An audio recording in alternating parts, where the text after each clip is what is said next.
कलयुग में क्या होने वाला है युधिष्ठिर को पहले से ही पता था।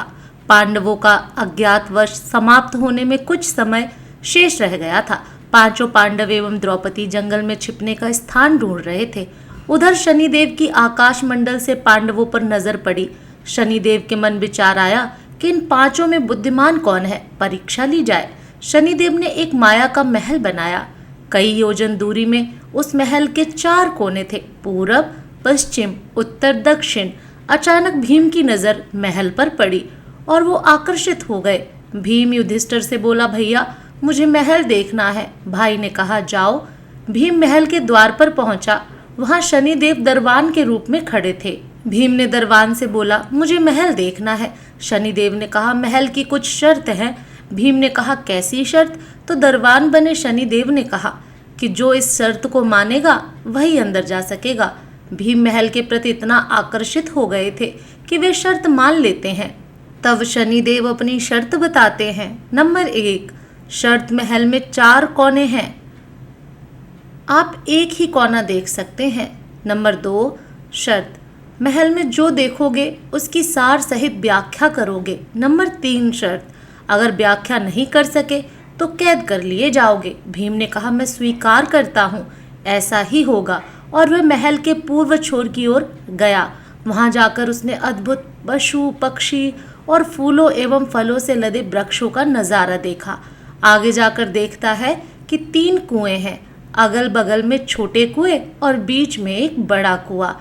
बीच वाला बड़े कुएं में पानी का उफान आता है और दोनों छोटे खाली कुओं को पानी से भर देता है। फिर कुछ देर बाद दोनों छोटे कुएं में उफान आता है तो खाली पड़े बड़े कुएं का पानी आधा रह जाता है। इस प्रक्रिया को भीम कई बार देखता है पर समझ नहीं पाता और लौटकर दरबान के पास आता है। दरबान ने कहा, क्या देखा आपने? भीम महाशय, मैंने पेड़ पौधे, पशु पक्षी देखे, वो मैंने पहले कभी नहीं देखा था, जो अजीब थे। एक बात समझ में नहीं आई, छोटे कुएं पानी से भर जाते हैं, बड़ा क्यों नहीं भर पाता, ये समझ में नहीं आया। दरबान बोला, आप शर्त के अनुसार बंदी हो गए हैं, और बंदी घर में बैठा दिया। अर्जुन आया, बोला, मुझे महल देखना है। दरबान ने शर्त बता दी और अर्जुन पश्चिम वाले छोर की तरफ चला गया। आगे जाकर अर्जुन ने क्या देखा? एक खेत में 2 फसल उग रही थी, एक तरफ बाजरे की फसल, दूसरी तरफ मक्का की फसल। बाजरे के पौधे से मक्का निकल रही थी तथा मक्के के पौधे से बाजरा निकल रही थी। अजीब लगा, कुछ समझ नहीं आया, वापस द्वार पर आ गया। दरबान ने पूछा, क्या देखा? अर्जुन बोला, महाशय सब कुछ देखा पर बाजरा और मक्का की बात समझ में नहीं आई। शनिदेव ने कहा, शर्त के अनुसार आप बंदी हैं। नकुल आया, बोला, मुझे महल देखना है। फिर वह उत्तर दिशा की ओर गया। वहां उसने देखा कि बहुत सारी सफेद गायें जब उनको भूख लगती है तो अपनी छोटी बच्चियों का दूध पीती हैं। उसे कुछ समझ नहीं आया। द्वार पर आया।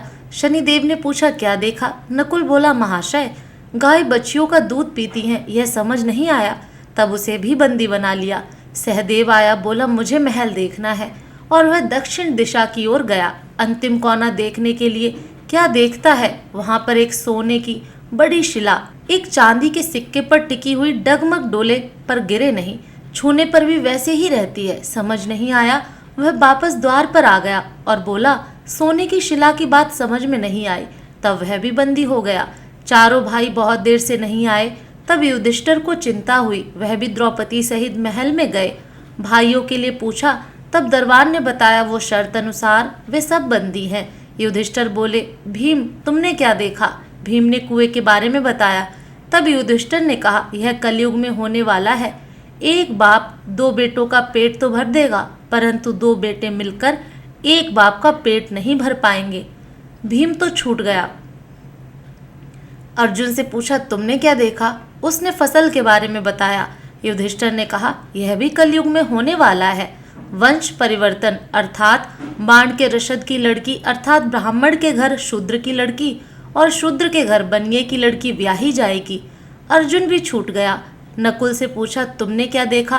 तब उसने गाय का वृतांत बताया। तब युधिष्ठिर ने कहा, कलयुग में माताएं अपनी बेटियों के घर में पलेंगी, बेटी का दाना खाएंगी और बेटे सेवा नहीं करेंगे। तब नकुल भी छूट गया। सहदेव से पूछा, तुमने क्या देखा? उसने सोने की शिला का वृतांत बताया। तब युधिष्ठिर बोले, कलयुग में पाप धर्म को दबाता रहेगा, परंतु धर्म फिर भी जिंदा रहेगा, खत्म नहीं होगा।